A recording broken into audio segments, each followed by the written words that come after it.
નમસ્કાર, સ્વાગત છે આપનું વીટીવી ન્યૂઝમાં. હું છું આપની સાથે રાધા. સરકાર પહેલા યોજના બનાવે છે અને અધિકારીઓ પછી લોકોને બનાવે છે. અંધેર નગરી ને ચોપટ રાજા, ટકે શેર ભાજી ટકે શેર ખાજા.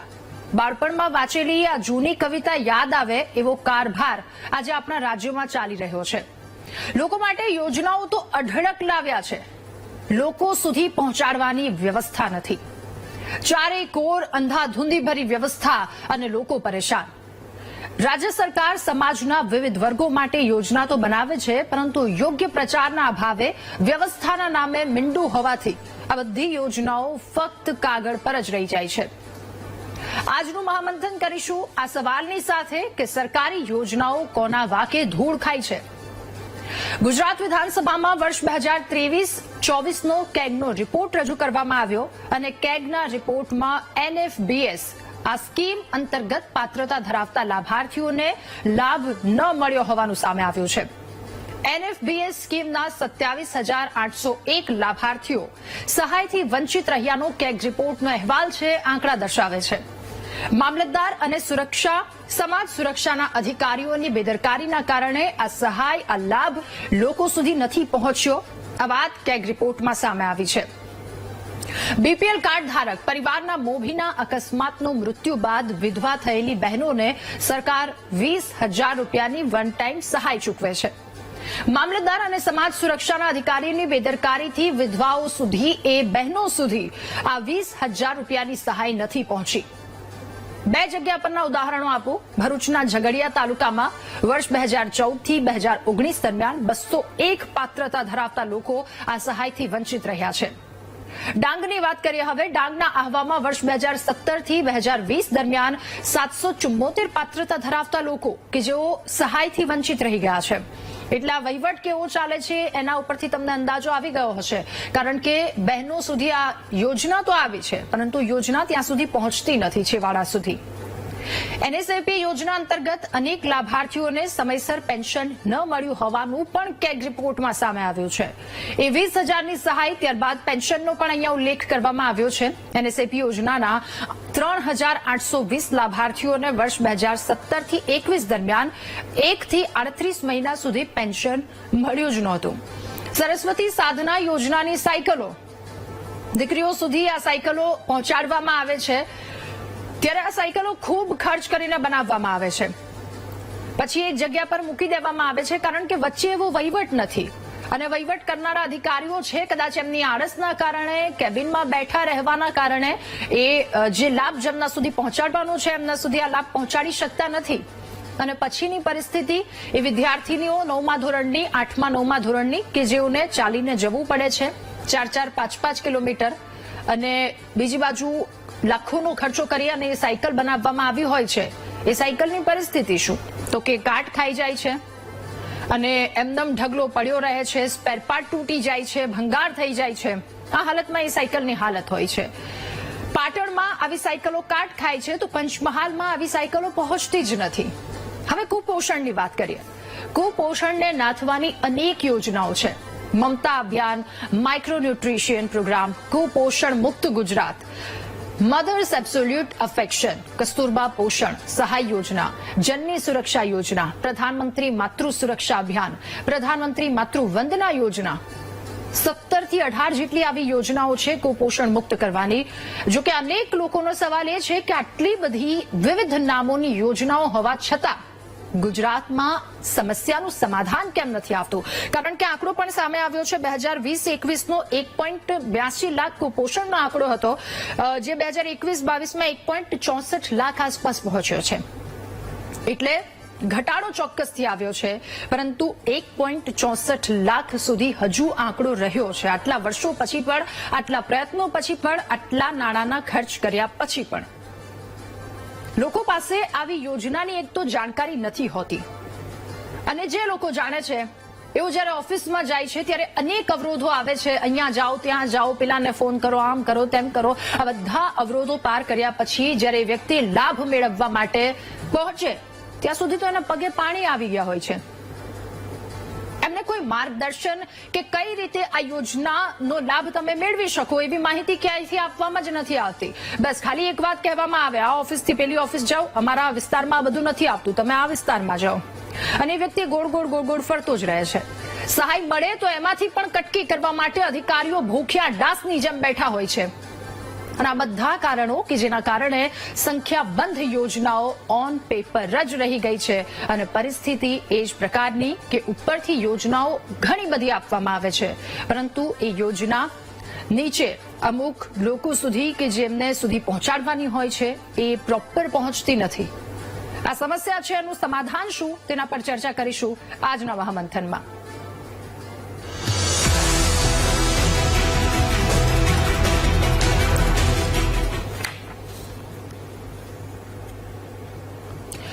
ત્યારે સવાલની સાથે કે સરકાર પ્રજાની તો બાબુઓની કેમ મનમાની, આ સવાલ થઈ રહ્યો છે, જેના પર આજના મહામંથનમાં ચર્ચા કરીશું. અશ્વિન બેંકર, નેતા ભાજપ, આજે આપણી સાથે પેનલમાં, અને પ્રગતિ આહિર, નેતા કોંગ્રેસ, જેઓ થોડી વારમાં આપણી સાથે જોડાવા જઈ રહ્યા છે. MS ગોહિલ છે, નિવૃત્ત એડિશનલ કલેક્ટર. રાજુ જુંજા, સામાજિક કાર્યકર, પણ આપણી સાથે જોડાયા છે. પ્રદ્યુમનસિંહ સરવૈયા, રાજકીય વિશ્લેષક, આપણી સાથે જોડાઈ ગયા છે. આપ સૌનું સ્વાગત છે મહામંથનમાં. આ પ્રકારની પરિસ્થિતિ, પ્રદ્યુમનસિંહ, મારે આપનાથી શરૂઆત કરવી છે. સરકારી યોજનાઓ કેટલી બધી, કદાચ એક વ્યક્તિ એ બાળક ગર્ભમાં હશે ને ત્યારથી એ યોજનાઓ એના માટે બનેલી છે, અને એ જ્યારે એક પોતાની જોબ છોડે છે ત્યાં સુધીની બધી યોજના, વૃદ્ધ અવસ્થામાં આવી જાય છે ત્યાં સુધીની અઢળક યોજનાઓ, પણ ક્યાંક કેટલીક યોજના ઓન પેપર રહી ગઈ છે, તો ક્યાંક કેટલીક યોજનાનો લાભ લોકો સુધી ખબર નથી, તો ક્યાંક કેટલીક યોજના લોકોને સુધી પહોંચતી જ નથી, એમને ખબર જ નથી કે આ વસ્તુ છે, આ પ્રકારની પરિસ્થિતિ છે. શું કહેવું આપનું? જે ઘણી જ સારી પણ છે. આપણે જોઈએ છીએ ઘણા બધા સુધારા થયા છે. જે રીતે રાજીવ ગાંધીએ એક સમય કીધેલું કે 100 રૂપિયા દિલ્હીથી નીકળે છે તો 10 રૂપિયા લોકો સુધી પહોંચે છે, જરૂરિયાતમંદ સુધી. એનાથી ઘણા સુધારવાના પ્રયાસ સરકારે કર્યા છે, ચોક્કસ કર્યા છે. પરંતુ જે રીતે જોઈએ છીએ, જે છેલ્લા 20 વર્ષથી કે એનાથી વધારે વર્ષથી જે નવી યોજનાઓ આવે છે, અનેક યોજનાઓ છે, નામ અનેક છે, અને યોજનાઓથી એની રકમથી વધારે જાહેરાતો પણ છે, પણ અનેક ત્રુટીઓ છે. આપણે કદાચ જોઈએ તો સરકારી કર્મચારીઓની અછત પણ કહીએ કે સરકારી કર્મચારીઓની મનસામાં પણ ખામી હોય એવું પણ કહી શકીએ કે સરકારી કર્મચારીઓમાં માનવી અભિગમની જે જરૂર છે, માનવી અભિગમની ખામી, એવી અનેક બાબતો છે કે જેની ગેરહાજરી એબસન્સી દેખાય છે. અને જો જોઈએ ને આપણે તો ઘણી બધી સરકારે અમુક ઓનલાઈન પદ્ધતિઓ કરી છે, પરંતુ એમાં પણ ઘણા ફોલ્ટ છે. ખાસ કરીને જે ઓનલાઈન કર્યું છે, પહેલા ખાલી 20 રૂપિયાના ફોર્મ ભરીને તે અમુક ડોક્યુમેન્ટ આપીને ભરવાનું રહેતું. જે હવે ઓનલાઈન કર્યા છે એમાં દરેક ડોક્યુમેન્ટ આપવાના અને પ્રાઇવેટ ઓપરેટર પાસે જઈને પહેલા તો 200 રૂપિયા ચાર્જ એ આપવાના.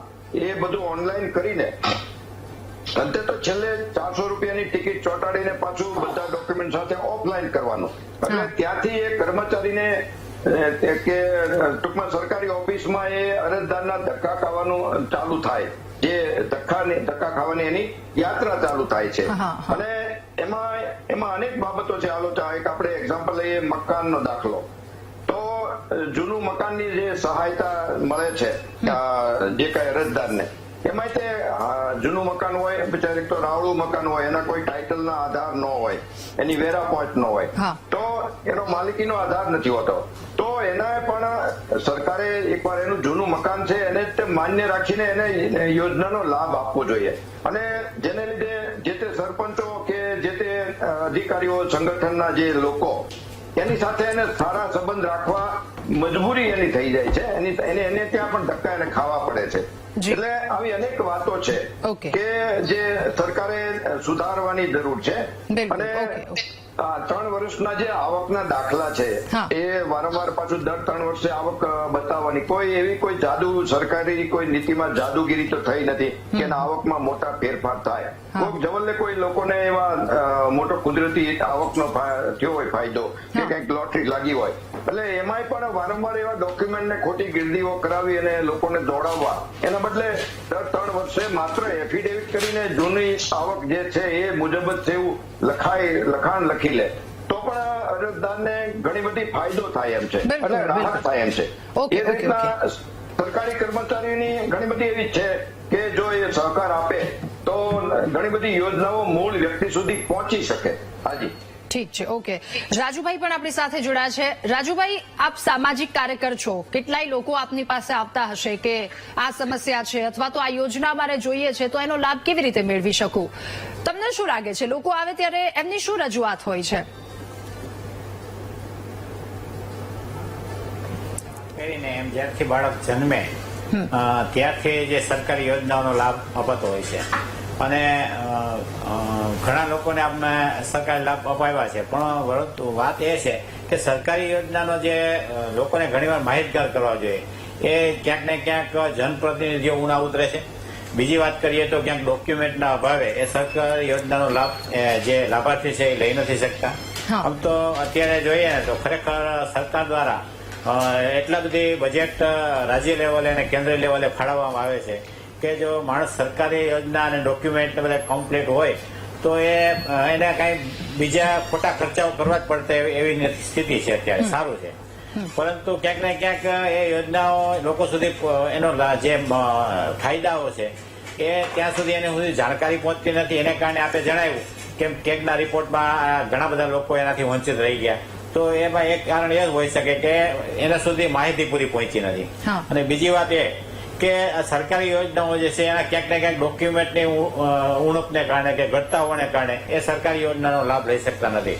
તો આ બે વસ્તુની વચ્ચે ક્યાંક લોકો આ સરકારી યોજનાનો લાભ લઈ ન શકે. બાકી અત્યારે જોઈએ તો ઘણી બધી અઢળક યોજનાઓ છે અને સરકાર પણ લોકોની સુખાકારી માટે અને લોકોનો જે રાબેતા મુજબનું જનજીવન જળવાય રહે એ માટેની ઘણી બધી યોજનાઓ લાવી છે. તો હું આપના વીટીવીના માધ્યમથી જનપ્રતિનિધિઓને પણ વિનંતી કરું છું કે સરકાર જયારે આટલું બધું કરતી હોય તો એનો જે લોકો સુધી એની માહિતી પૂરી પહોંચે અને લોકો વધુમાં વધુ લાભ લે એ જરૂરી છે. ઓકે. પ્રગતિબેન પણ આપણી સાથે જોડાયા છે મહામંથનમાં. પ્રગતિબેન, સ્વાગત છે આપનું. Thank you. હવે આપની સાથે આ સવાલ જેના પર આપણે ચર્ચા કરી રહ્યા છીએ કે સરકાર પ્રજાની છે, પ્રજાએ સરકારને ચૂંટી છે ત્યાં સુધી લાવ્યા, પણ બાબુઓ જે મનમાની કરી રહ્યા છે. કેટલી બધી યોજનાઓ છે, એક બાળક જન્મે અથવા તો પેટમાં હોય છે ત્યારથી લઈ એ વૃદ્ધાવસ્થામાં આવે ત્યાં સુધી, જેવી રીતે અગાઉ વાતચીત કરી, આટલી બધી યોજનાઓ છે, પરંતુ યોજનાઓની અમલવારી શું છે? કેગના રિપોર્ટના આંકડા જે ચિંતા દર્શાવે છે. શું કહેવું આપનું? તમે ગઈકાલે જ જોયું હોય તો ભ્રષ્ટાચાર ઉપર બહુ બધી વાત થઈ ગઈ અને ભ્રષ્ટાચારના જે કેગનો રિપોર્ટ આવ્યો છે એના ઉપર આપણે જોઈએ તો ખબર પડે કે જે યોજનાઓ છે એ ખાલી પેપર ઉપર રહી જાય છે અથવા તો યોજનાનો દુરુપયોગ કરી અને તમે કહ્યું એવા બાબુઓ પોતાના ખાતા ભરી લે છે પણ લોકો સુધી પહોંચતું નથી. હમણાંની જ હું વાત કરું તો કપડવંજ વિસ્તારમાં ગઈ હતી, ત્યાં નાની નાની દીકરીઓ 4-4 કિલોમીટર સુધી ચાલી અને ભણવા જાય છે અને ચાલીને આવે છે. 4 કિલોમીટર જવાના, 4 કિલોમીટર આવવાના. તો મેં પૂછ્યું દીકરીને કે બેન, સરકાર તો સાયકલ આપે છે તમને ગવર્મેન્ટ સ્કૂલમાં, તો તમને સાયકલ માટે કેમ અપ્લાય નથી કર્યું? તો મને કહે કે દીદી અમે લોકો અપ્લાય કરવા જઈએ તો અમને એવું કહી દે કે તમારા આધાર કાર્ડમાં કમી છે, આ કમી છે, આમ છે, તેમ છે. એમ કરીને અમે 3 મહિના સુધી ધક્કા ખાધા છે પણ અમને સાયકલ નથી મળી. પણ આપણે ન્યૂઝમાં વારંવાર જોઈએ છે રાધાબેન કે એ સાયકલો સડી જતી હોય, પણ એ જે દીકરીઓ કાટ ખાઈ જતી હોય, સડી જતી હોય, પણ એ દીકરીઓ જે જરૂરિયાત વાળી છે એના સુધી પહોંચતી નથી. પહેલી વસ્તુ એ છે. બીજી વસ્તુ, અનાજના ગોડાઉનમાં મળતિયાઓને અનાજના ગોડાઉન સોંપી દેવામાં આવે છે કે આ જનતા સુધી પહોંચાડવાનું છે, પણ એ મળતિયાઓ અનાજના ભાવ વધે એમ કરી અને એના ગોડાઉનમાં સંગ્રહ કરી રાખે છે. ભાવ વધે નહીં એટલે બહાર વેચે નહીં, એ પોતે ના બહાર વેચી શકે કે ના લોકો સુધી જે જરૂરિયાતમંદો છે એમના સુધી પહોંચાડી શકે. અને અનાજ સડી ગયું છે એવી ડિબેટો આપણે આ પ્લેટફોર્મ પરથી ઘણી વાર કરી છે. કાં પલળી જાય છે, કાં સડી જાય છે, કાં જીવાત થઈ જાય છે, અથવા તો એવા અનાજે આપણે ચોખા જોયા છે કે જે પ્લાસ્ટિકના ચોખા નીકળે છે, જે ખાવા લાયક નથી હોતા. એવા પ્લાસ્ટિકના ચોખા માટે પણ આપણે ડિબેટો કરેલી છે. અનાજ બાળકો સુધી જાય અને એ અનાજ, એ જ વાત કરું કે એ જ અનાજ કાં તો મધ્યાહન ભોજનમાં પીરસી દેવામાં આવે છે. એ નાના નાના ફૂલ જેવા બાળકોને એ અનાજ ખવડાવે એટલે બીમારીનો ભોગ બને, વોમિટિંગ કરે, ના ભણી શકે કે ના ખાઈ શકે એવી પરિસ્થિતિ અત્યારે આ સરકારમાં થઈ રહી છે. તમે કહ્યું એમ કે બાળક પેટમાં હોય ત્યારથી યોજનાઓ છે અને કોઈ પણ સરકારની ફરજ આવે છે કે એને એ યોજનાઓ જનતા માટે લઈને આવવી જોઈએ, કેમ કે જનતાના આશીર્વાદથી સત્તા ઉપર બેઠા હોય. પણ એ જનતા સુધી પહોંચે કે નહીં એની પણ ખરાઈ થવી જોઈએ. ખાલી એની એડવર્ટાઇઝમાં કરોડો રૂપિયા વાપરવા કરતા જનતાને શું મળી રહ્યું છે, જનતા શું કહેવા માંગે છે એ જોવું જોઈએ. કેમ કે આપણે વારંવાર ડિબેટો કરીએ છીએ. તમે જુઓ, કિસાનો માટે થઈ અને એ લોકો પાક વીમો યોજના લઈ આવ્યા હતા. એ પાક વીમા યોજનામાં કેટલા ખેડૂતોને વીમો મળ્યો અત્યાર સુધીમાં? હા, ખેડૂતોએ રેગ્યુલર એના પ્રીમિયમ ભર્યા છે, પણ ખેડૂતોને વીમો નથી પહોંચતો. અત્યારની જ તમે પરિસ્થિતિ જુઓ તો તાલાળા ગીર વાળો આખો એરિયા છે જ્યાં મેંગો સારી થતી હોય છે. આપણે કહીએ ને કે ગીરની કેસર કેરી. આ વખતે કોઈ કારણોસર ત્યાં કેરીનો જે પાક છે નિષ્ફળ ગયો છે, અત્યારે નહીં બરાબર થયો છે અત્યારે પાક. તો સરકારે એના માટે યોજનાઓ કદાચ બહાર પાડશે, પણ એ ખેડૂતો સુધી પહોંચશે કે નહીં એની શું ખાતરી છે? અમારા ઘેડ વિસ્તાર માટે જમણા મનસુખભાઈ માંડવીયાએ આવીને બહુ મોટા મોટા અવાજે જાહેરાત કરી કે 1500 કરોડ રૂપિયા અમે ઘેડ વિસ્તાર માટે ફાળવ્યા છે. ઇલેક્શન હતું ત્યારે મારે મનસુખભાઈને યાદ કરાવવું છે કે ઇલેક્શન હતું ત્યારે એ ઘેડ વિસ્તાર માટે તમારી સરકારે 10,000 કરોડ રૂપિયા ફાળવવાની વાત કરી હતી ને ઘેડમાં પાણી નહીં ભરાય એનું પ્રોમિસ આપ્યું હતું. તમે અત્યારે 1500 કરોડની વાત કરો છો, હજી તમારે ચોપડા ઉપર રહેશે અને એ ઇમ્પ્લિમેન્ટ થતા થતા 2-5 વર્ષ જતા રહેશે. એટલે યોજનાઓ બને છે રાધાબેન, પણ જનતા સુધી જયારે પહોંચવાની વાત આવે ત્યાં ઝીરો થઈ જાય. અથવા તો ગામડાઓમાં તમે જુઓ તો મેક્સિમમ યોજનાઓ અત્યારે ઓનલાઈન કરી નાખી છે રાધાબેન. એક મિનિટ, એટલા માટે કહેવું પડે છે કે ઓનલાઈન થઈ ગઈ છે. ગામડામાં નેટવર્કનો પ્રોબ્લેમ હોય છે, યા તો કોઈ સારા એવા સ્માર્ટફોન નથી યુઝ કરતા, તો એ લોકો પાસે એવો બીજો વિકલ્પ હોવો જોઈએ કે ઓનલાઈન તમે એ યોજનાનો ફાયદો નથી મેળવી શકતા તો તમારી પાસે બીજો વિકલ્પ છે, ત્યાં તમારે લાઈનમાં પણ નહીં ઉભવું પડે અને ત્યાંથી તમે યોજનાનો ફાયદો મેળવી શકો. આમાં પ્રગતિબેન એક વાતની તો આપણને એટલી ખબર પડે કે આપણે સતત ફોન સ્ક્રોલ કરતા હોઈએ છીએ અથવા તો કમ્પ્યુટરની સામે બેસીને બધી સ્ક્રોલ કરતા હોય ત્યારે આપણને ખબર પડે કે આટલી આટલી યોજનાઓ છે. જો આખો દિવસ આટલા કલાકો આપ્યા પછી આપણને ખબર પડે છે કે આટલી યોજનાઓ છે, તો એ લોકો તો સતત કામ કરતા હોય છે. એ ખેતરમાં કામ કરતા હોય કે કોઈ પણ જગ્યા પર, એની પાસે એટલો બધો સમય નથી હોતો કે સ્ક્રોલ કરી જ રાખે. એટલે એક એવી યોજના હોવી જોઈએ, કંઈક એવા પ્રયાસ થવા જોઈએ કે આ લોકો સુધી તમામ માહિતી પહોંચી જાય.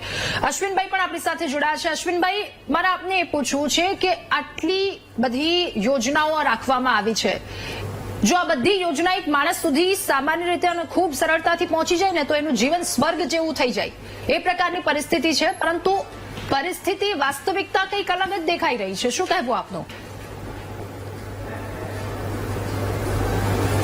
આજે કેગનો રિપોર્ટ આવ્યો અને આજે આપણા મહામંથનની અંદર જે વિષયો લેવામાં આવ્યા એ ઘણા કેગના રિપોર્ટની સાથે બીજા ભળતા વિષયો લેવાની કોશિશ થઈ, જે પ્રજાને ભ્રમિત કરવાની વાત છે. કોશિશ નથી. અમારો પ્રયત્ન છે કે જેટલી યોજનાઓ છે કાગળ પર દેખાતી યોજના એ લોકો સુધી પહોંચતી નથી. હું એની પર જ કહું છું. અશ્વિનભાઈ, આપણી આ એક જગ્યા પરના આંકડા આવ્યા છે. પ્રગતિબેનના વિષયના સંદર્ભમાં કહું છું. પ્રગતિબેનના વિષયના સંદર્ભમાં કહી રહ્યો છું કે આજે આ મહામંથનની અંદર જે આપણે વિષય લઈને ચાલીએ છીએ એમાં ચોક્કસથી સરકારની યોજનાઓ છે, એ યોજનાઓમાં ક્યાંક ને ક્યાંક નીચે સુધી નહીં પહોંચવાના કારણે જે આપણે લક્ષ્યાંક રાખ્યો છે એ પરિપૂર્ણ નથી થતો, એ કેગમાં દર્શાયું છે. વિવિધ યોજનાઓના સંદર્ભમાં પોઈન્ટ આઉટ થયું છે. સરકારશ્રી અનેકવિધ યોજનાઓ કરી રહી છે અને એના લાભો અનેક બધા લોકો સુધી પહોંચાડે છે. હું 2-3 વિષયો આપની સમક્ષ મૂકવા માંગુ છું કે ગઈકાલે જ એક સર્વે માટે મારા ત્યાં અર્બન હેલ્થ સેન્ટરમાંથી 4 બહેનો આવ્યા હતા. એમણે કહ્યું કે તમે આંકડા લખાવો ને તમારા ઘરમાં કોણ કોણ છે ને કોને શું સમસ્યા છે, આરોગ્ય વિભાગની સમસ્યાઓ શું છે. સાહેબ એ ફોર્મ લઈને આવ્યા હતા. એ ફોર્મમાં બધી વિગતો અમે ભરાવી. અમે કહ્યું કે અમુક વાર તો લાભાર્થીને ખબર જ ના હોય, પણ કે તમે અમને લખાયું ને કે અહીંયા ટીબી છે, કે અહીંયા કુપોષણનો પ્રશ્ન છે, કે અહીંયા ધાત્રી માતા છે, અમે એનો સંપર્ક કરીશું. સાહેબ સર્વે કરીને સરકારશ્રી એનો સંપર્ક કરે છે અને ડાયરેક્ટ ટ્રાન્સફર બેનિફિટ જે આપણી યોજના છે ડીબીટી એના માધ્યમથી એના ખાતામાં નાણાં જાય છે. સરકારે વ્યવસ્થા સુધારિત કરી છે. અનેક જગ્યાએ આ સરકારના નાણાંના લાભ લઈને અને સરકારની યોજનાઓનો લાભ લઈને ગુજરાતમાં અનેક હેલ્થ રિલેટેડ કાર્યો થયા છે. કુપોષણમાંથી પણ આપણે ઘટ્યા છીએ, પરંતુ અનેક કારણો છે જેના કારણે કુપોષણ છે આપણે જોવું પડે. ગુજરાત સખાવતી સ્ટેટ છે. ગુજરાતની અંદર ચોક્કસ કોઈ ભૂખ્યાજનના કારણે આ સમસ્યા નથી. અનેકવિધ બીજી રીતે પણ આ સમસ્યાઓ છે. એને એડ્રેસ કરવા માટે આનંદીબેન પટેલથી લઈને આજની ભૂપેન્દ્રભાઈ સાહેબની સરકાર અનેકવિધ પગલા લઈ રહી છે. એટલે આ રીતે વિવિધ યોજનાઓની અંદર જ્યાં કંઈ કામ કરવાનું છે સરકારે કર્યું છે. હમણાં જ જે વાત આવી કે બેનને 4 કિલોમીટર ચાલવું પડે છે. હું પ્રગતિબેનને ચેલેન્જ કરું છું કે 8મા ધોરણની બેન જે માધ્યમિકમાં જાય છે એને એકને પણ સાયકલથી વંચિત રાખી નથી. અરે અશ્વિનભાઈ, સાયકલોના સંદર્ભમાં જૂની સાયકલો અશ્વિનભાઈ, આ વસ્તુ હતી અને જૂની સાયકલો જે આ હતી ડિબેટો કરેલી છે આના એના માટે. વિવાદ હતો. એવી તમામ જૂની સાયકલો પરત લીધી અને બધી નવી સાયકલો આપી છે. પરંતુ મારી પાસે આંકડા છે એ પ્રમાણે જે પણ વિદ્યાર્થીની છે એને સાયકલ કારણ કે તો સ્કૂલમાંથી આપવામાં આવે છે. તમે વાસ્તવિકતા સાંભળી લો. પાટણમાં જૂની પીટીસી કોલેજની બાજુના ગોડાઉનમાં આ પ્રકારનો ભંગાર પડ્યો છે સાયકલનો. પંચમહાલ વિદ્યાર્થીની સુધી આ વસ્તુ આ વિષય જૂનો છે. આ વિષય જૂનો છે. એ વિષય તમારી સરકાર 30 વર્ષથી એમ વર્ષનો છે. નહીં અશ્વિનભાઈ, જૂનો વિષય છે મતલબ કે 30 વર્ષ પહેલાની સાયકલો પડી એમ ને? નહીં, એવું નથી. આ સાયકલો જે જૂની હતી એ બાબતે સરકારશ્રીમાં ધ્યાન દોરાયું. એ સાયકલો જે હતી સારી સાયકલો હતી આપવામાં આવી, બાકીની પરત ખેંચવામાં આવી છે. પણ એક પણ વિદ્યાર્થી સાયકલ વગર બાકી નથી, આવું મારું કહેવું છે. ઓકે અશ્વિનભાઈ, ખાલી મને હા કે નામાં જવાબ આપજો. આખા ગુજરાતમાં એક પણ વિદ્યાર્થીની સાયકલ વગર વંચિત નથી એવું કહો છો તમે? જી, આ તમે મહામંથન પર કહી રહ્યા છો અશ્વિનભાઈ. મેં 2 જગ્યા પરના ઉદાહરણ આપ્યા છે. મહામંથન પર કહી રહ્યો છું. પંચમહાલનું મેં ઉદાહરણ આપ્યું છે. પ્રગતિબેન ચેલેન્જ સ્વીકારે કે તો નથી ખબર, પણ મને હું કહું છું કે રાધાબેન, હું કહું છું કે આમ ગુજરાતમાં 50% દીકરીઓ એવી છે કે જેના સુધી આ સહાય નથી પહોંચી. ભારતીય જનતા પાર્ટીમાંથી એમના નેતાઓને કે અશ્વિનભાઈ તમે પણ મારી સાથે આવો, હું તમને ગ્રાઉન્ડ ઉપર લઈ જાઉં અને બતાવું કે અહીંયા નથી મળી તો તમે તમારી સરકારનું તમે રાજીનામું માંગશો. આજ મહામંથનના પ્લેટફોર્મ ઉપરથી તમારી સરકારનું રાજીનામું માંગશો તમે? જો તમે દીકરીઓને બધીને પહોંચી ગઈ હોય તો સાયકલ તમે માંગશો તમારી સરકારનું રાજીનામું? હું તમને લઈ જાઉં અને દીકરીઓ વંચિત હોય સાયકલ વગરની તો તમે તમારી સરકારનું રાજીનામું માંગશો? 50% વિદ્યાર્થીઓને સાયકલ નથી મળી એ વાત ખોટી નીકળે તો પ્રગતિબેન શું જવાબદારી લે છે? તમે કહો છો કે એક પણ દીકરી ગુજરાતની એવી નથી કે જે સાયકલથી વંચિત હોય, તો તમે મારી સાથે આવો, હું તમને આખો રિપોર્ટ બતાવું અને જો એમાં વંચિત નીકળે તો તમે તમારી સરકારનું આ પ્લેટફોર્મ ઉપરથી રાજીનામું માંગશો અશ્વિનભાઈ? ઓકે, જરૂર. અત્યારે આ પ્રશ્ન જયારે આવ્યો ત્યારે સમાજ કલ્યાણ વિભાગ, સામાજિક ન્યાય વિભાગના અધિકારીઓ સાથે મારે ચર્ચા થઈ છે અને જે સ્કૂલો દ્વારા શિક્ષણ વિભાગના માધ્યમથી પણ આઈડેન્ટિફિકેશન કરી જેને મળવા પાત્ર છે તમામ પાત્રતા ધરાવવાવાળાને ગત વર્ષે સાયકલો આપી દેવામાં આવી છે. ઓકે, ઠીક છે. લોકો પાસેથી જ આ વાતનો જવાબ મેળવી લઈએ. અમે થોડીક વારમાં ફોન લાઈન પણ ખોલી રહ્યા છીએ. આપ જવાબ આપો. બધી યોજનાઓ તમારા સુધી પહોંચે છે? તમે જયારે જાઓ છો કેવી પરિસ્થિતિ તમે અનુભવો છો? શું અધિકારીઓના જવાબ હોય છે? અને શું ખરેખર ગુજરાતનું એક પણ વ્યક્તિ આજે ખાલી સાયકલની વાત કરી રહ્યા છે?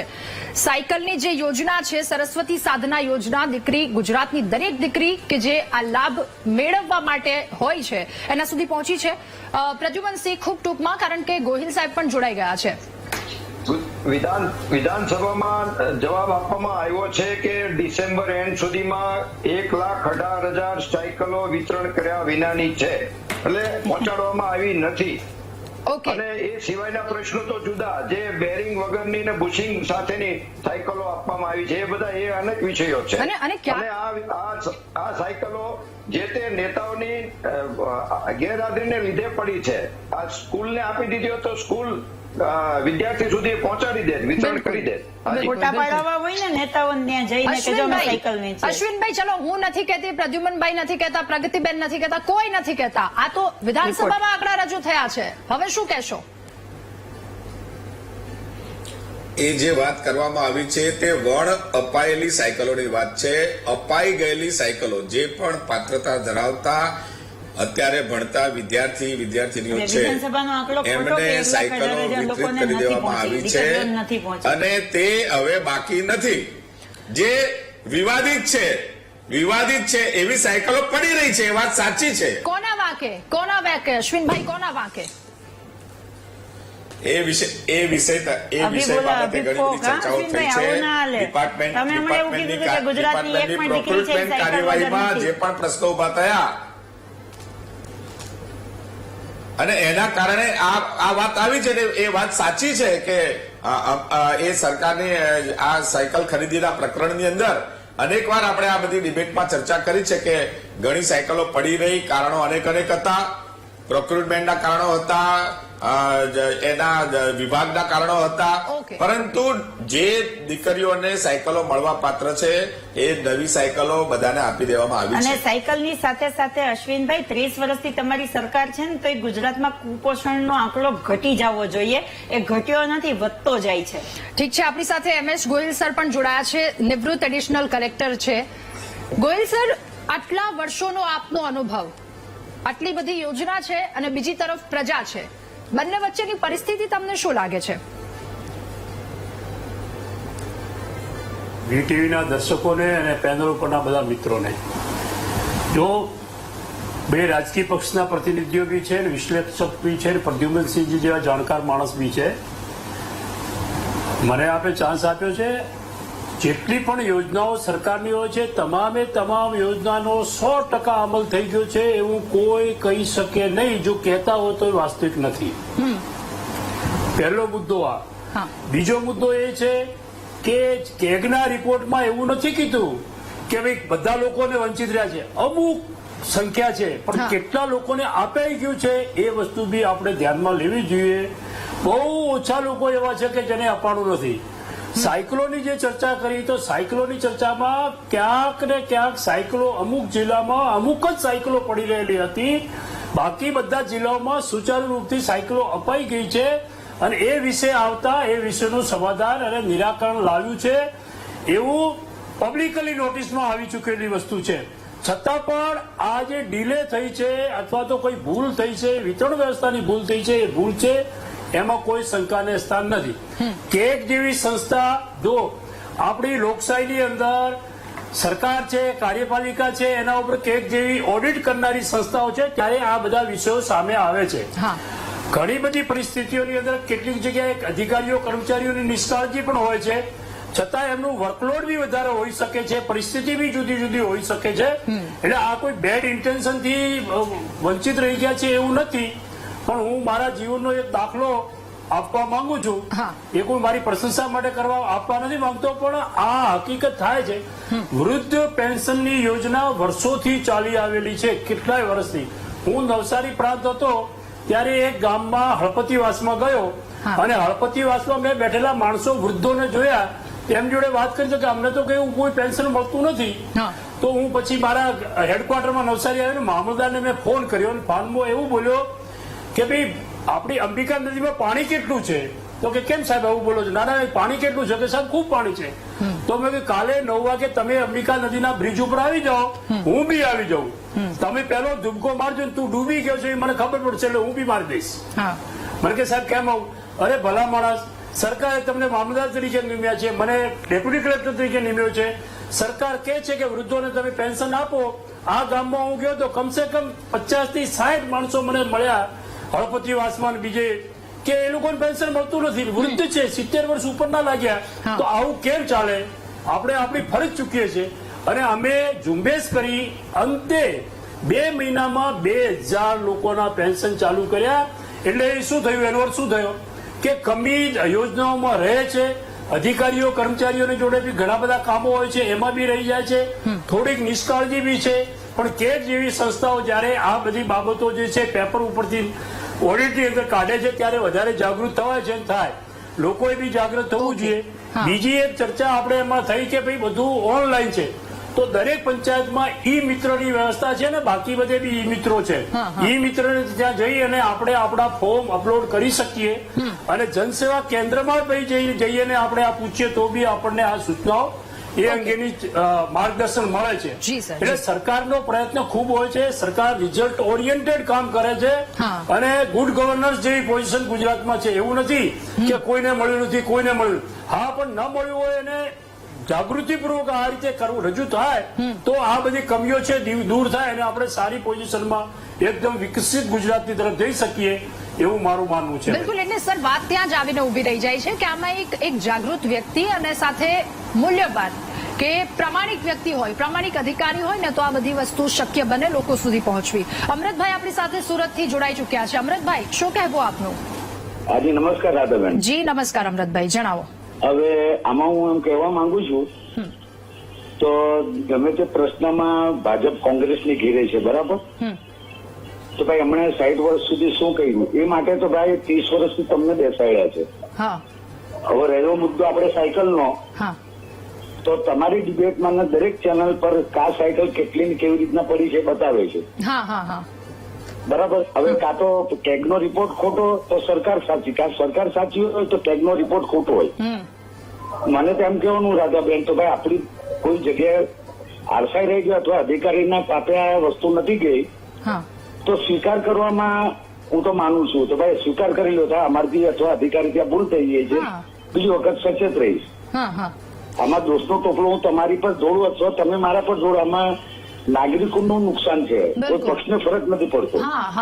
એ તો બિલકુલ બિલકુલ. આભાર અમારી સાથે જોડાવા બદલ.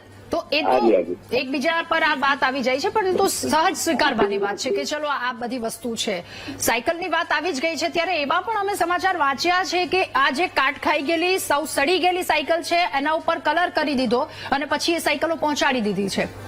એટલે યોજના પહોંચે છે. મેં કીધું એવી રીતે કે શરૂઆતથી જેટલી યોજના સરકાર દ્વારા અમલમાં મૂકવામાં આવી છે આ બધી યોજના જો સીધી રીતે પહોંચી જતી હોય, લોકો સુધી સરળતાથી પહોંચી જતી હોય તો એનું જીવન સ્વર્ગ બની જાય, એને મુશ્કેલીનો સામનો જ ના કરવો પડે. પરંતુ સ્વર્ગ નથી બનતું એનું કારણ શું છે એના પર ચર્ચા કરી રહ્યા છે.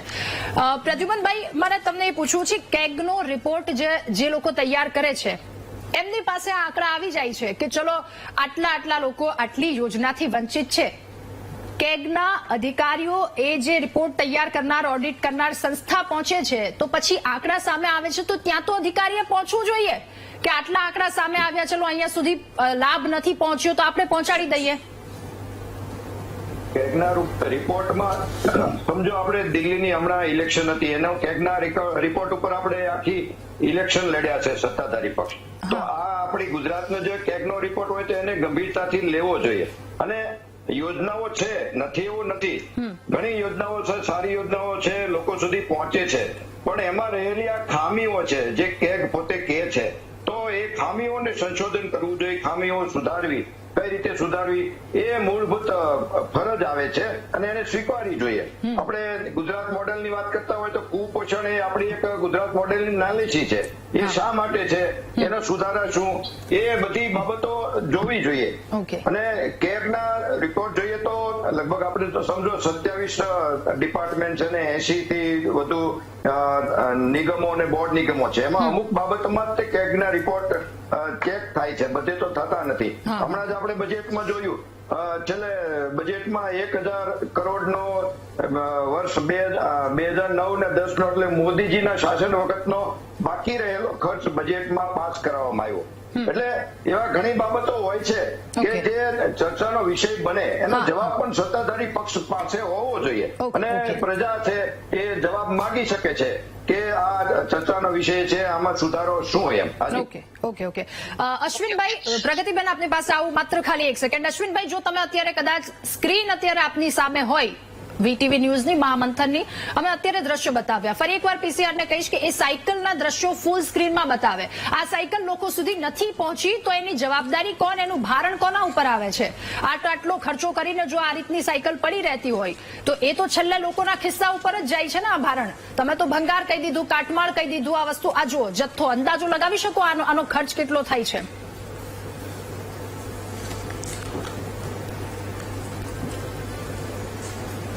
અશ્વિનભાઈ. હા, મારી સામે સ્ક્રીન નથી એટલે પણ એ વાત સાચી છે કે એ વિષય સાયકલ વાળો છે, વિવાદિત વિષય છે. કદાચ એ સાયકલો ખરાબ હતી તો એ પડી રહી છે, જે બાળકોના હાથમાં આપવામાં આવેલી નથી. આજે જે બહુ ગંભીર બાબતની વાત થઈ કે કેગનો રિપોર્ટ એ ખરેખર સરકારે ટેબલ પર મૂક્યો છે અને લોકોમાં એ વિષય જવો જ જોઈએ અને વિરોધ પક્ષે જ્યાં નુક્તાચીની કરવાની હોય એમણે કરવી જ જોઈએ અને સત્તાધારી પાર્ટીએ જવાબ આપવો જોઈએ. આજે જવાબ આપવાની વાત છે ત્યાં સુધી 2-3 વિષયો જે આજે કેગના રિપોર્ટમાં છે હું આપના દર્શકોને કહેવા માંગુ છું કે એક વિષય એવો આવ્યો કે તમારું જે દેવું છે એ દેવું તમે વધારે કરી રહ્યા છો અને લોન વધારે લઈ રહ્યા છો, એના કારણે દેવું વધારે છે. જવાબ આટલો જ છે કે જે પણ આપણી યુનિટ ચલાવવાની જે ઇકોનોમિક્સની પદ્ધતિ છે એમાં 27% વધારે આપણે લોન ન લેવી જોઈએ એવા ગાઈડલાઈન છે. ગુજરાતની સરકાર, ભૂપેન્દ્રભાઈની સરકાર 15.5% ના વ્યાજથી એટલે દેવાથી અત્યારે ચાલી રહી છે. એટલે કે આપણે વિકાસ કરવો છે તો એ પ્રમાણે લોન લઈને વિકાસ કરીએ છીએ અને એના નિયમોમાં કરી રહ્યા છીએ. બીજું એક અત્યારે વિષય ચાલે છે ગુજરાત પર છે. આજે સાચી વાત કરી અશ્વિન, પરંતુ તે ગુજરાતની જે જીએસટીપી છે એના 15.5% છે. આપણે 27% સુધી કરી શકીએ છીએ. કહેવાનો મતલબ એવો છે કે જે ઓવરઓલ ચિત્ર જોઈએ છે એમાં આપણે એવડું મોટું દેવું નથી કર્યું. બીજું અત્યારે જે એક આરોગ્ય વિભાગ ઉપર વાત આવી કે ઘણી બધી જગ્યાઓ પુરાયેલી છે, સિનિયર ડોક્ટરો જે છે એની જગ્યાઓ ખાલી છે, ક્લાસ 1 ની જગ્યાઓ અથવા એમડી કક્ષાની જગ્યાઓ. એ વાત સાચી છે. એવી ઘણી બધી જગ્યાઓ ભરવા માટે આરોગ્ય વિભાગે પ્રયાસ કર્યો હતો, પરંતુ એના જે કેલેન્ડર બને છે એમાં નહીં આવવાના કારણે ત્યાં ભરતી નથી થઈ. એવા પણ એક સમાચારો છે કે આરએમઓની જગ્યાઓ 700 જગ્યાઓ ભરી પરંતુ 400 લોકો જ ગયા. તો આ રીતે મેડિકલ સુવિધામાં ક્યાંક ને ક્યાંક જગ્યાઓ ત્રુટી છે, આપણા ધ્યાનમાં કેગે મૂક્યું છે. પણ એક એવડો મોટો વિષય છે કે ગુજરાત એ એટલું સુખી ને સંપન્ન અને આરોગ્ય માટે સારી જગ્યા છે કે ઘણી બધી વ્યવસ્થાઓ, ડોક્ટરો, કોલેજો ખોલવા છતાં આપણને મેડિકલ ઓફિસર્સ, પેરામેડિકલ ઓફિસર્સની ઘટ પડે છે. આખું મધ્યપ્રદેશ, આખું રાજસ્થાન એ સેવાઓ લેવા માટે આવે છે અને એટલા માટે પણ આવું બને છે અને કેગે ધ્યાન દોર્યું છે. પ્રગતિબેન જી જણાવશો. રાધાબેન, મારા મોટા મેં કહ્યું કે કેગે ધ્યાન દોર્યું છે કે મેડિકલનું, આરોગ્ય વિભાગનું બજેટ વધારવું જોઈએ, પરંતુ આ બી જનતાએ જાણવાની આવશ્યકતા છે કે મેડિકલ સુવિધાઓ માટે ગુજરાતે પ્રિફર ડેસ્ટિનેશન બન્યું છે એટલે પણ આવું થાય છે. અને કોલેજો નર્સિંગની, હમણાં નર્સિંગની 2000 રિક્રુટમેન્ટ આ અઠવાડિયામાં થવા જઈ રહી છે અને 10,000 લોકોના બહેનોના ઇન્ટરવ્યુ લેવામાં આવ્યા છે. તો આ રીતે રિક્રુટમેન્ટ પેરામેડિકલની પણ ચાલુ છે. એટલે મારા મોટાભાઈ અશ્વિનભાઈ સરસ મેડિકલની વાત કરી રહ્યા છે. મારે કેવું છે ભાઈને કે આપણી સિવિલ હોસ્પિટલ છે ને, એક મિનિટ અશ્વિનભાઈ, આપણી જે સિવિલ હોસ્પિટલ છે ને એ એશિયાની સૌથી મોટી હોસ્પિટલ ગણાવવામાં આવતી હતી. એ કોંગ્રેસની સરકાર હતી ત્યારે પણ આજુબાજુના રાજ્યના લોકો ત્યાં ઈલાજ માટે આવતા હતા અને આજે પણ તમે બાજુના જ રાજ્યની વાત કરો છો ને તો માનનીય ગેહલોતજીની સરકારે ત્યાં 25 લાખની મફતમાં ઈલાજ કોઈ પણ પ્રાઇવેટ હોસ્પિટલમાં જઈને ઉભા રહો ને તો 25 લાખ રૂપિયા સુધી તમારે 1 રૂપિયો ના ભરવો પડે. એની સામે ગુજરાતને તમે જુઓ, 5 લાખ રૂપિયાની મફતનો ઈલાજની વાત છે, પણ અમુક પ્રાઇવેટ હોસ્પિટલોમાં જાઓ, અમુક રોગને તમે લઈને જાઓ તો એમાં તમને એ 5 લાખની સહાય છે એ કામ નથી લાગતી, એ યોજના તમને કામ નથી લાગતી. ત્યાં પ્રાઇવેટ હોસ્પિટલો એમને નથી ચલાવતા ને પછી એના ઉપર પેલા કાળા ધોળા થાય છે ને પછી ખ્યાતિ હોસ્પિટલ જેવા કાંડ બહાર આવે છે આયુષ્માન કાર્ડમાં અને એમાં સામાન્ય લોકો, જનતા એનો ભોગ બને છે એ યોજનાનો. બીજા નંબરની વાત કે કુપોષણની મારા મોટા ભાઈ વાત કરી રહ્યા હતા, તમે એક મિનિટ તમે વાત કરી રહ્યા હતા, કુપોષણની વાત કરી રહ્યા હતા. ચર્ચા કરવી અત્યારે મને લાગે છે છેલ્લા મારી- અશ્વિનભાઈ છેલ્લા 2 વર્ષમાં અત્યારે ચર્ચા બનાવે કે ભારતીય કેગના જનતા રિપોર્ટ પર કરીએ પાર્ટીની તો વધારે સારું ગવર્મેન્ટે રહેશે. 509 કરોડ રૂપિયા છે એ કુપોષણને નાબૂદ કરવા માટે ખર્ચી નાખ્યા છે, પણ આજે પણ ગુજરાતમાં 5,40,000 બાળકો કુપોષિત છે. તો આ બાબતને પણ તમારે સ્વીકારવી જોઈએ ગયા વર્ષ- કે તમારા જે ધુમાડાઓ અત્યારે જે ગત તમે વર્ષ કરો છો ને કરતા એ વાત દાયકાઓ, સાચી છે. જેટલી યોજનાઓ એ તમે વાત બહાર સાચી પાડો છે છો, કે હું એવું કુપોષણમાં નથી હજુ કહેતી ઘણું કે કામ કોઈ કરવાનું ગવર્મેન્ટ છે, કામ નથી કરતી. પરંતુ અશ્વિનભાઈ, એના આંકડા ઘટ્યા છે અશ્વિનભાઈ, એ કેગના રિપોર્ટમાં અશ્વિનભાઈ, બતાવવામાં હું એમ નથી અને કહેતી કે હમણાં જ તમારી આપણા ગવર્મેન્ટે કહ્યું કામ નથી કે કર્યું. આંકડા- હું એવું કહું છું કે તમારી ગવર્મેન્ટે કોંગ્રેસના જે આંકડા યોજનાઓ ઘટ્યા છે, હતી, એટલે યોજનાઓના આપણે નામ એને પણ બદલીને ધ્યાન પણ આપવું યોજનાઓ જોઈએ. ચાલુ રાખી છે. ઓકે, ઓકે, યોજનાઓના પ્રચાર માટે થઈને લાખો કરોડો રૂપિયાનો ખર્ચ કર્યો છે, પણ એકચ્યુઅલમાં જે બાળકો સુધી, મહિલાઓ સુધી કે લોકો સુધી કે ખેડૂતો સુધી કે વિદ્યાર્થીઓ સુધી જો એ યોજનાઓ પહોંચતી હોય તો મારી બેન રાધાબેને કહ્યું એમ ગુજરાતનો દરેક વ્યક્તિ સ્વર્ગમાં જીવતો હોય ને એવી રીતે જીવતા હોય. તમે આરોગ્ય કર્મીની વાત કરી રહ્યા છો કે આટલી બધી મહિલાઓ, દીકરીઓ આપણી પાસ થઈને આવશે. ભાઈ, અત્યારે જ આરોગ્ય કર્મીઓનું એક આંદોલન ચાલે છે. 11 મહિનાના કોન્ટ્રાક્ટ ઉપર નોકરી આપો છો, એક બાજુ ભરતીની જરૂરિયાત છે એવું તમે કહો છો, એને તમે કાયમી નથી કરતા, એનો પગાર વધારો નથી કરતા. પણ પ્રગતિબેન, કેન્દ્રની એ સરકાર, બધી જગ્યાઓ આપણે તો ભરીને મોસાળે આઉટસોર્સ જમાડવા સુધી છે, આપી માં છે, પીરસવા વાળી મંજૂર છે, મેકઅપ પ્રમાણે પ્રધાનમંત્રી આપી છે. ગુજરાતના છે, કોઈ પણ છતાં આરોગ્ય પણ સુવિધાને સાંસદોના પગાર સ્થગિત વધે કરવામાં આવી છે, નથી. પણ જે મહેનત કરનારા આરોગ્ય કર્મીઓ છે એમનો પગાર નથી વધતો. પણ બેન, જો અત્યારે આ ચિત્ર તમે પ્રયત્ન અને કરો ગેસ, છો, એક મિનિટ પણ રાધાબેન, કોંગ્રેસને ગેસની નહીં બોટલની દેખાય. યોજના તમે લઈ આવ્યા કોંગ્રેસના હતા, વાત એટલા માટે ગેસનો બાટલો નહીં તમે દેખાય ઘર સુધી કે પહોંચાડ્યો, એમાં આ હું ના રાજ્યની પાડતી. અંદર ખરેખર તમે દરેક બધા ઘર લોકોની સુધી ગેસનો સુખાકારી બાટલો માટેની પહોંચાડ્યો, ચિંતા પણ થાય છે ગેસના અને બાટલાની એની કિંમત યોજનાઓની એવી કરી અમલવારી થાય છે. કે ગેસના ક્યાંક ત્રુટિ હોય તો બાટલાને સરકાર દામચિયા સ્વીકારે તરીકે છે. use કરવો પડે છે અશ્વિનભાઈ, અમારી એક મિનિટ ત્રુટિઓને આપની અમારે પાસે આવું છું સુધારવા માટેનો પ્રતિક્રિયા પ્રયાસ મેળવવા કરવાનો માટે છે. થરાદથી યુનુસભાઈ આપણી સાથે જોડાયા છે. યુનુસભાઈ, શું કહેવું આપનું? મારે અશ્વિનભાઈ બેન્કર સાહેબને પૂછવું છે કે કયા પ્રાથમિક આરોગ્ય કેન્દ્રની અંદર ડોક્ટરો જે દવા લખે ને એક જ મેડિકલમાં મળે, બીજી ક્યાંય ના મળે, બરોબર? તો આવું કેમ? હવે આ કોને સવાલ કર્યો? અશ્વિનભાઈ બેન્કર સાહેબને. Okay, okay, okay. અશ્વિનભાઈ, આપને સવાલ સાંભળ્યો? શું કહ્યું એમને? ફરી એકવાર થોડું યુનુસભાઈ, ફરી એકવાર આપનો સવાલ જણાવો. જે ખરા પ્રાથમિક આરોગ્ય કેન્દ્રની અંદર જે દવાઓ લખવામાં આવે એક જ મેડિકલની અંદર મળે, બીજી ક્યાંય ન મળે. અચ્છા, ઓકે. હા, એનો જવાબ તો હું અત્યારે નહીં આપી શકું કારણ કે મારી પાસે વિગત નથી, પણ ચોક્કસથી એમ કહી શકીશ કે જીવન જરૂરિયાતની જે દવાઓ હતી એનું લિસ્ટ વધાર્યું છે.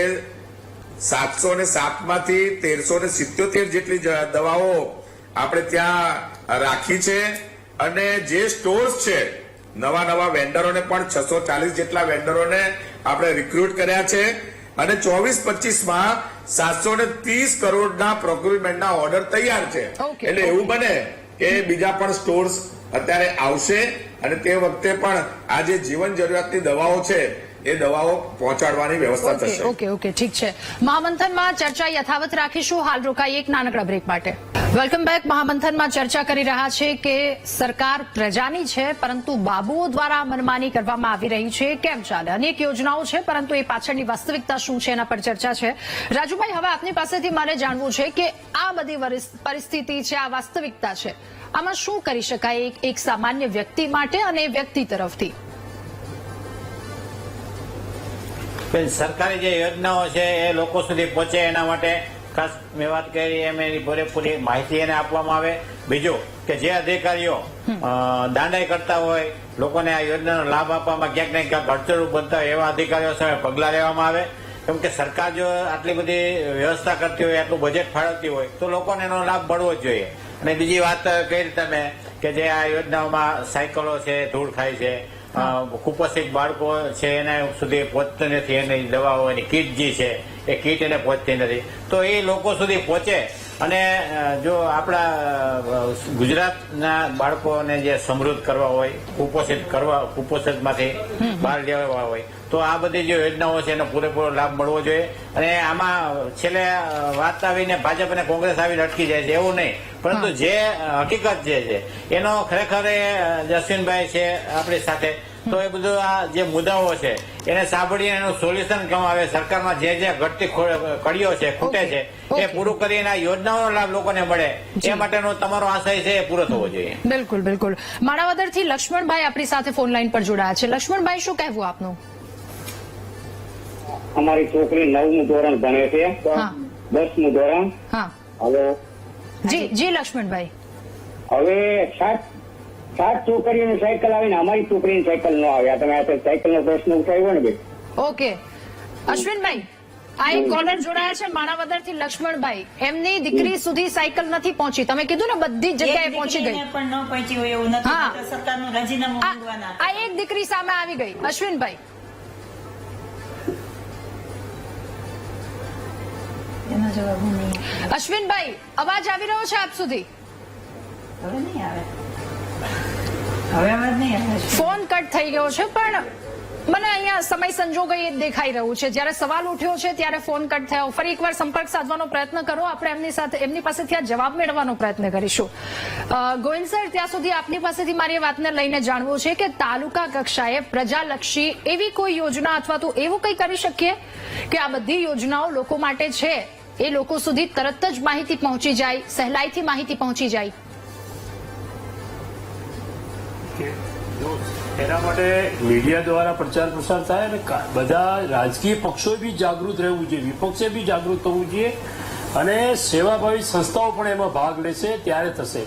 પણ આપણા કુપોષણનો સવાલ છે, એમાં મુખ્ય વસ્તુ જે છે આપણા મેડિકલ સ્ટાફની કમી છે અને એમાં વિશેષ કરીને ડોક્ટરોની બહુ કમી. સરકારી દવાખાનામાં 50% જગ્યાઓ ખાલી છે, આવે છે તો થોડા ટાઈમમાં જતા રહે છે, પણ એનો નિરાકરણ માનનીય નરેન્દ્રભાઈ મોદી સાહેબે નીકાળ્યું છે અને મેડિકલની સીટોની સંખ્યા એટલી બધી વધી છે કે ભવિષ્યના 7-8 વર્ષ પછી તમને કોઈ દવાખાનું ખાલી નહીં મળે અને ડોક્ટરો આવીને કહેશે કે અમને નોકરીએ રાખો એવી સ્થિતિ થવા જઈ રહી છે.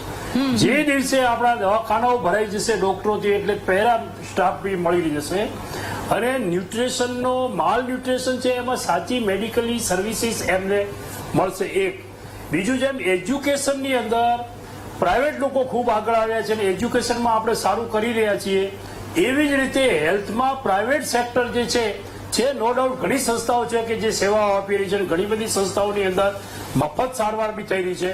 તો એ ક્ષેત્રમાં બી થોડાક વધારે લોકો જો એનજીઓ જ આવશે તો પણ આપણે જલ્દીથી થઈ શકીશું. પણ બીજું સૌથી વધારે જો આ દેશની અંદર તકલીફ હોય તો એ ફાર્માસ્યુટિકલની છે. ફાર્માસ્યુટિકલની અંદર 2 પૈસાની દવા પણ બજારમાં તમને રૂપિયાથી નીચે મળતી નથી. એના ઉપર સરકારનું નિયંત્રણ માટેના કાનૂનોનો પ્રયત્ન થયો છે પણ ઇફેક્ટિવ અસર આવી નથી. તો મેડિસિન બધી પૂરી મળી રહે અને લોકોને વ્યાજબી ભાવે સસ્તા દરે મળે એના માટેની માનનીય મોદી સાહેબે યોજના બનાવી છે, પરંતુ એનો વ્યાપ હજુ સુધી ઓછો છે. અને ફાર્માસ્યુટિકલ કંપનીઓ, જો આજે તમે જો કે આપણા ભારતની અંદર સૌથી ધનાઢ્ય લોકોની અંદર પણ ફાર્માસ્યુટિકલના ઓનર્સ આવવા માંડ્યા છે. એટલે ફાર્માસ્યુટિકલ કંપનીઓમાં એટલો મોટો નફો કમાય છે માલિકો, પણ એ નફાનો ભાગ જે છે એ લોકો સુધી પહોંચે એના માટે 2 વસ્તુ, પ્રાઇવેટ ડોક્ટરો ઉપર પણ રેટ ઉપર નિયંત્રણ કરવું જરૂરી છે અને મેડિસિનના રેટની અંદર ઉપર પણ નિયંત્રણ કરવું બહુ જરૂરી છે. એવું બી જાણવા મળે છે કે ભાઈ 700 રૂપિયાનું ઇન્જેક્શન છે પણ બજારની અંદર જયારે પેશન્ટને જાય 3000 રૂપિયાનું થઈ જાય છે. બરાબર?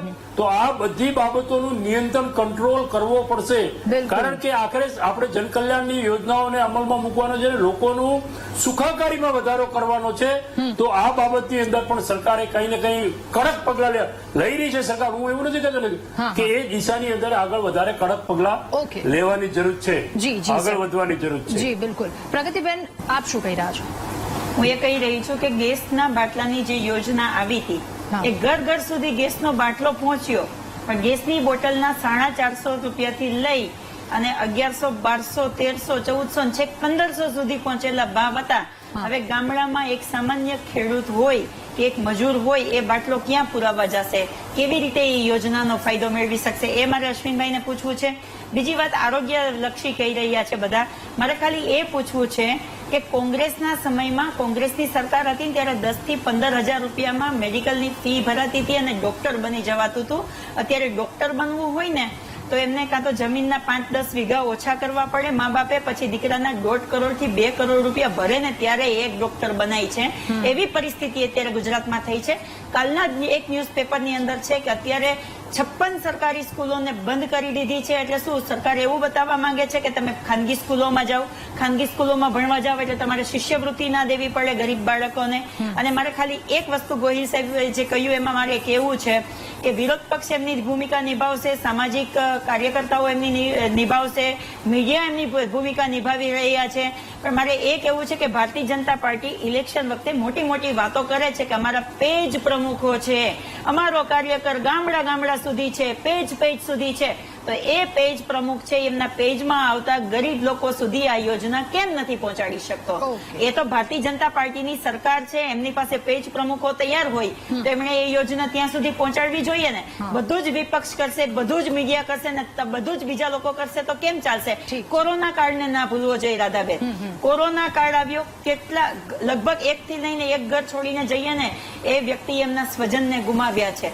એ સ્વજનને ગુમાવ્યા ત્યારે આ સરકારે એવું કીધું હતું કે એ પરિવારને અમે 20 લાખ રૂપિયાની સહાય આપશું. આજે તમે ઓન પેપર જોશો ને તો લગભગ બધા પરિવારને સહાય પહોંચી ગઈ હશે, પણ આપણે ગ્રાઉન્ડ ઉપર જઈને જોશું ને તો કેટલાય પરિવારો આજે એવા છે કે એમના સ્વજનને તો ગુમાવ્યો છે પણ સાથે સાથે એમને એ સહાય નથી મળી. એટલે યોજનાઓ બનતી હશે પણ એ ઓન પેપર રહી છે. એ યોજનાઓનું ઇમ્પ્લિમેન્ટ થઈને એ જરૂર છે. સરકારી સ્કૂલો બંધ કરવાનું કેવું તરત જ ઇમ્પ્લિમેન્ટ થઈ જાય છે, તો એવું જ ઇમ્પ્લિમેન્ટ છે. એ યોજનાઓને લોકોના ઘર સુધી પહોંચાડવા માટે થવું જોઈએ. અશ્વિનભાઈ, આ વાતનો જવાબ પણ સાથે મારે તમને એ કહેવું છે, હમણાં તમારી સાથે સંપર્ક તૂટ્યો હતો, વાતચીત ન થઈ શકી. આપણી સાથે માણાવદરથી લક્ષ્મણભાઈ જોડાયા હતા. એમણે સ્પષ્ટ શબ્દોમાં કહ્યું કે મારી દીકરી સુધી સાયકલ નથી પહોંચ્યા. તો આપે કહ્યું હતું ને કે બધી જ જગ્યાએ 100% યોજના પહોંચી ગઈ છે, એનું એક ઉદાહરણ મેં આપ સુધી પહોંચાડ્યું.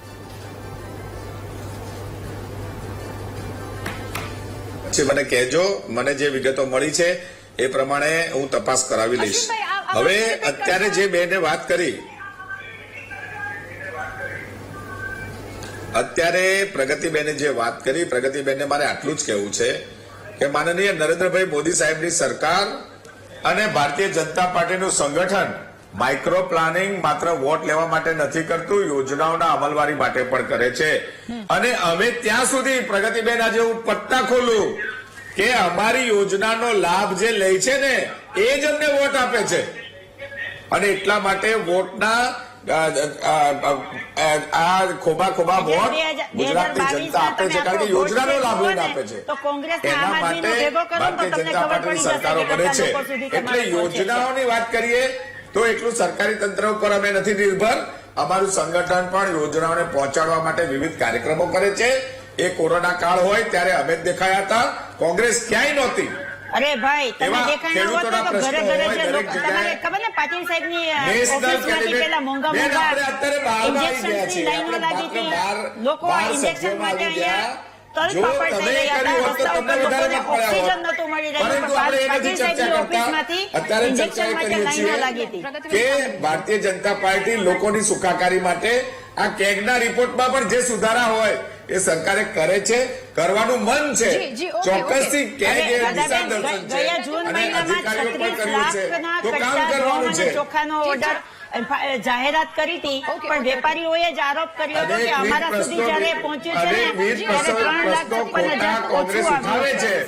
સસ્તા અનાજની દુકાનોની અંદર અત્યારે જે અનાજ આપવામાં આવે છે ને એ બેન, હું મારો જાગતો દાખલો આપું કે બજારમાંથી લાવવા કરતા સસ્તા અનાજનું જે મળે છે ને એ ખાવાની મજા આવે. અનેક લોકો એવું કે છે કે અમને સસ્તા અનાજના ચોખા ને ઘઉં આપો છો ને એ જાડુ ધાન ખાવું છે. તો આ રીતે આ વિકાસ મોડલ છે ગુજરાતનું. સરકારી પ્રતિનિધિઓને આમાં કનેક્ટ કરવા જોઈએ, ચૂંટાયેલા પ્રતિનિધિઓને કનેક્ટ કરવા જોઈએ અને માત્ર લક્ષ્યાંક આપવાને બદલે અરજદારોની તકલીફોને પણ ધ્યાનમાં લેવી જોઈએ કે જેથી કરીને અરજદારો મેક્સિમમ આમાં જોડાઈને આ યોજના ત્યાં સુધી પહોંચે. હવે વાત બીજી, હમણાં કરતા હતા આપણે કે દેવું, ગુજરાતનું દેવું આપણે 27% વાત છે. સારી વાત છે કે 27% સુધી, જીડીપી ના 27% સુધી રાજ્યનું કરી શકીએ. હજી 16% સુધી પહોંચ્યા છે. હાલો, સારી વાત છે. ટેકનિકલ એમની તો વાત સાચી છે, કેમ કે અમેરિકા જેવા દેશ પણ જીડીપી ના 35% સુધીનું દેવું કરે છે. પરંતુ આ 16% સુધીનું દેવું પહોંચ્યા પછી રાજ્યને ફાયદો શું? મોંઘું પેટ્રોલ, મોંઘું એલપીજી, એમએસએમઈ માં ઘટાડો, ટોલ ટેક્સ વગરનો કોઈ રોડ નથી, કુપોષણમાં હજી ત્યાં ને ત્યાં આરોગ્ય મોંઘું, શિક્ષણ મોંઘું અને ભરતી બંધ. અંતે આ 16% પણ દેવું વધાર્યા પછી રાજ્યને શું ફાયદો? તો હજી તો 27% પહોંચ્યું, તો તેનું શું થશે? બિલકુલ. આપ સૌનો આભાર મહામંથનમાં અમારી સાથે જોડાવા બદલ, આ ચર્ચા કરવા બદલ. તો છેલ્લે લોકો સુધી કેવી સુવિધાઓ પહોંચે છે, વાસ્તવિકતા શું છે? કારણ કે જે રીતે હમણાં વાત થઈ, 700 રૂપિયાનું ઇન્જેક્શન 5000 સુધી આવીને પહોંચી જાય છે. જેના ખિસ્સામાં પૈસા છે એ 5000 રૂપિયા આપી દેશે, પણ જેની પાસે 700 રૂપિયા નથી ને, એને સ્વજન ગુમાવવાનું એટલું જ દુઃખ હોય છે. બંનેની પરિસ્થિતિ સેમ હોય છે. મહામંથનમાં હાલ બસ આટલું જ. વધુ સમાચાર અપડેટ્સ માટે આપ ડાઉનલોડ